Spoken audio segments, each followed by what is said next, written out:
Kekuatan seringkali dianggap sebagai bagian penting dari kemenangan. Namun siapa sangka kegagalan adalah suplemen bagi kekuatan. Selamat datang di Kota Ambon. Dari sekian banyak objek wisata sejarah yang harus dikunjungi, Taman Makam Pahlawan Nasional KPHH adalah salah satu yang paling afdol. Di tempat ini, sebanyak 718 pejuang asal Maluku dimakamkan.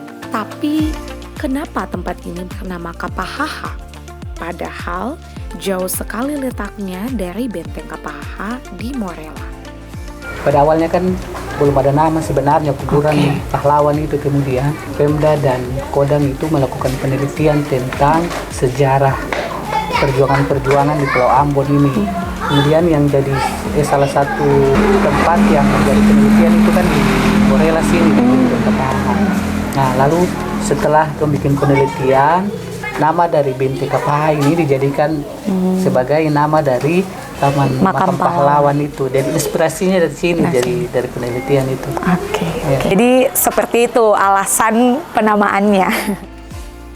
Dulunya nama tempat ini adalah KPHH dan mungkin sampai sekarang warga Kota Ambon menyebut dengan nama yang sama. Tapi kemudian ditanggapi oleh warga Morella dan diubah menjadi KPHH karena memiliki makna berdasarkan sejarah Benteng KPHH. Setelah ini, kita akan membahas lebih jauh tentang Benteng KPHH. Untuk rehat sejenak, kami melanjutkan perjalanan ke Museum Siwa 5, belajar sejarah di sana.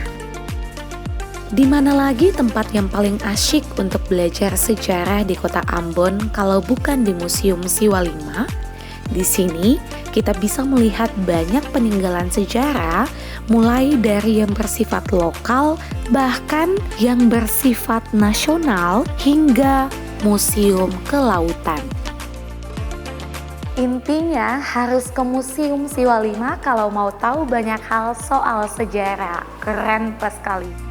Setelah puas belajar sejarah di Museum Siwa 5, kami kemudian berangkat ke Morella untuk menukik sejarah Benteng KPHH.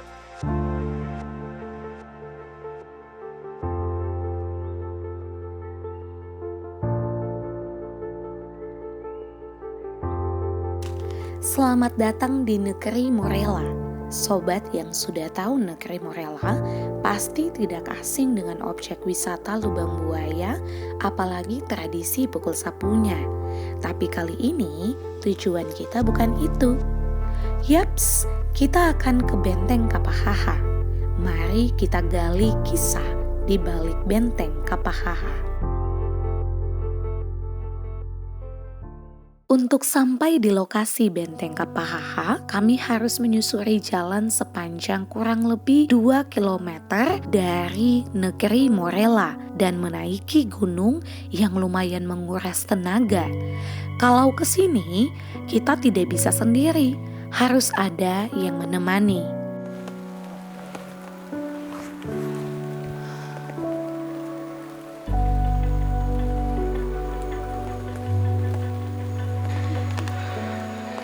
Ini yang bikin Belanda susah tembus KPHH.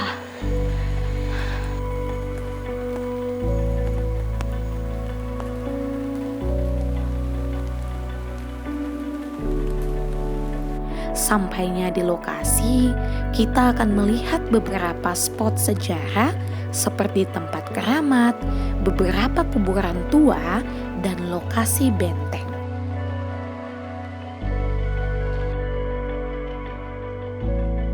Ini kuburannya Bapak?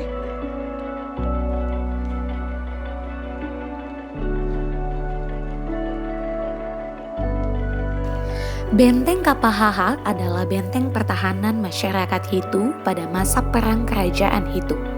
Arti KPHH berasal dari dua suku kata, kapa yang berarti tajam, sedangkan haha yang berarti atas. Jadi KPHH berarti tempat tinggi yang terjal, curam, atau tajam. KPHH merupakan sebuah negeri lama dari Morella yang berada di pegunungan Jazirah Lehitu.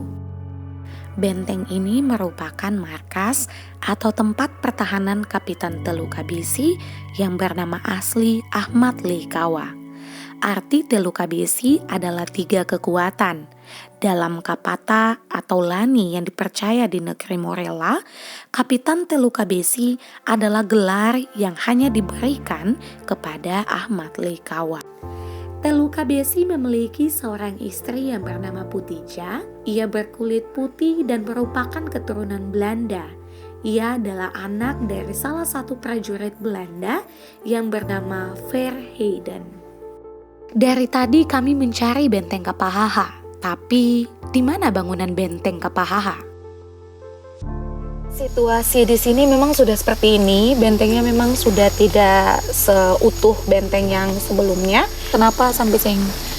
Ini kan dari 2020 kan ketemu honor kan udah susah kasih lah, ketemu lah pasakan sampai sekarang ini.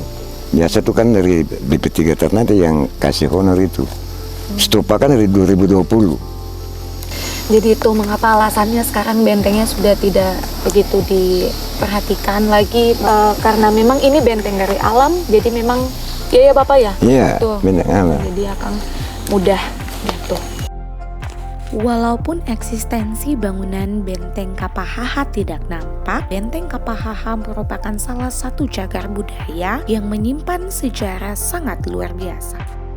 Benteng Kapahaha adalah saksi perjuangan masyarakat Hitu, khususnya masyarakat Morella melawan VOC.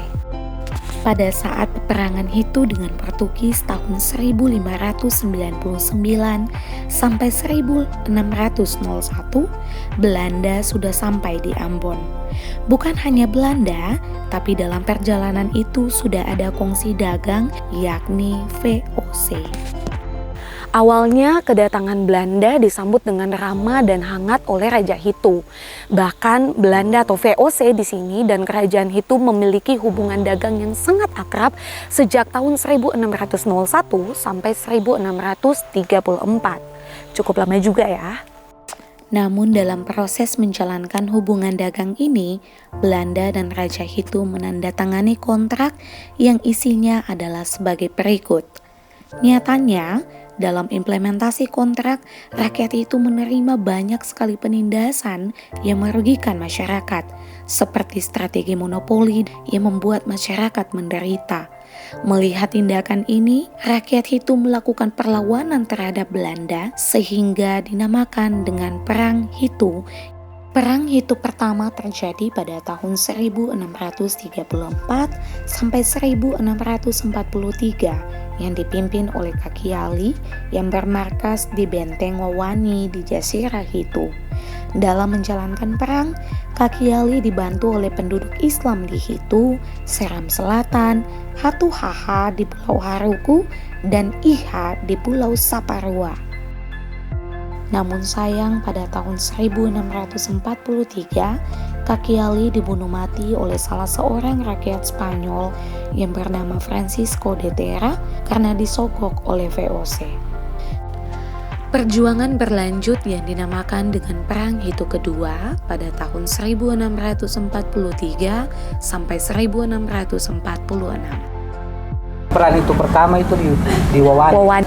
Setelah jatuhnya Patiwani di peran Wawani. Betul. Wawani. Kemudian banyak benteng-benteng pertahanan di Maluku Tengah ini yang sudah ditaklukkan oleh Belanda.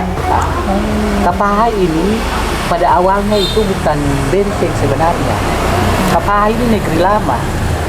Negeri lama Morella, orang Morella punya negeri lama. Tetapi karena letaknya itu dia strategis, kemudian dijadikan sebagai benteng pertahanan. Lalu para pejuang-pejuang tadi dari benteng-benteng yang sudah ditaklukkan oleh Belanda dari Wawani dan sebagainya akan bergabung karena memang Kapahaha itu awalnya dia sudah melakukan perlawanan memang dan dia tidak mau takluk kepada Belanda. Karena jalan yang terjal dan curam seperti inilah, VOC gagal menaklukkan benteng sebanyak 4 kali. Akhirnya VOC mengatur siasat dengan memanfaatkan salah satu mata-mata Telukabisi yang bernama Yatapori. Kampung puncaknya itu ada seorang mata-mata dari Teluk Kabisi ini, dia turun di pantai. Lalu kemudian ditangkap oleh Belanda. Belanda kasih dia 1 karung beras. Lalu beras itu dilubangi. Lalu kemudian itu menjadi penunjuk jalan bagi Belanda sampai ke atas. Belanda dia mengepung benteng Kapahaha setelah itu. Dan di malamnya itu di dekat-dekat subuh itu kemudian Belanda melakukan penyerangan terhadap Kapahaha, dan hari itu juga Belanda berhasil taklukkan benteng Kapahaha. Punya beras itu siapa namanya? Iya, Tapuri. Iya, Tapuri. Ketika dibombardir Kapahaha itu, Teluk Kabisi saya tahu dia ada dalam keadaan tidur, dia membini pakai dia baju. Putija pakai dia baju, lalu dia bikin perlawanan. Teluk Kabisi bangun, Teluk Kabisi bergabung di perlawanan itu, tapi banyak sebagian besar Kapahaha sudah dibakar. Nah, lalu ada Kapitan Patinama itu, dia tangkap Teluk Kabisi, lalu dia bawa lari dia. Teluk Kabisi sebenarnya sih mau, tapi banyak Malaysia yang ikat dia. Lalu dibawa lari. Lalu kemudian tawanan itu diturunkan ke Sawatilu. Lalu Patinama, karena kondisinya sudah tidak memungkinkan, Patinama dan beberapa Malaysia itu dong bawa Teluk Kabisi ke Kalaka untuk susun kekuatan kembali. Nanti dong balik ulang. Banyak Malaysia dan banyak pembesar Kapahaha itu dibunuh. Lalu dong kirim pesan terus ke Teluk Kabisi. Kalau Teluk Kabisi menyerahkan diri, ini semua tawanan ini akan dibunuh. Pada tanggal 27 Juli 1646, VOC berhasil menerobos benteng Kapahaha. Semua anak buah termasuk istri dari Teluk Kabisi, Putija yang merupakan keturunan Belanda juga mati dalam perang. Pada 19 Agustus 1646, Teluk Kabisi menyerahkan diri kepada VOC, dan pada 3 September 1646, Teluk Kabisi dihukum gantung di halaman Benteng Victoria. Berdasarkan Kapata Morella, pada masa perjuangannya, Teluk Kabisi membuat beberapa kapata perang, seperti Lawamena Haulala yang pada masa kini menjadi Pataka Kodam Patimura. Tentang Teluk Kabisi yang ada di Morella itu adalah bersumber dari kapata atau lani yang syair-syair yang secara turun-temurun itu diwariskan dari leluhur yang ikut berjuang di Benteng Kapahaha sampai kemudian generasi Kapahaha yang tinggal di Morella sampai saat ini. Pekikan Lawamena Haulala itu betul diambil dari pekikan Kapitan Teluk Kabisi saat memimpin perang di Kapahaha. Kalau diartikan, Lawamena itu artinya maju di depan. Ketika maju, dia siap berdarah-darah. Peristiwa ini yang menjadi latar belakang pukul sapu atau Ukuwalamai HT yang dilakukan di negeri Morella setiap 7 hari setelah Idul Fitri untuk mengenang perjuangan perlawanan masyarakat Hitu, bahkan masyarakat Maluku terhadap ketidakadilan yang dilakukan oleh VOC. Jadi di sini letak biasanya pukul sapu di Morella dilakukan. Walaupun eksistensi bangunan benteng Kapahaha sudah tidak ada, tapi eksistensi sejarahnya masih terkenang dengan rapi dalam memori orang Maluku, apalagi dalam memori masyarakat Morella. Ketika menelusuri sejarah benteng Kapahaha, kami jadi yakin bahwa kegagalan merupakan kekuatan. Penaklukan benteng Kapahaha oleh VOC merupakan sejarah yang sangat pahit. Semua orang berhak untuk bersedih, menangis, meluapkan emosi dan kekecewaan atas kegagalan yang mereka alami.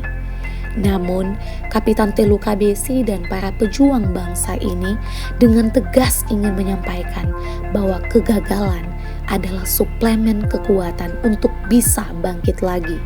Kekuatan untuk mempertahankan harga diri, keadilan, dan perjuangan yang sejati. Hingga hari ini, kita sebagai generasi penerus bisa bercermin dan menghargai perjuangan sejati para pahlawan bangsa ini.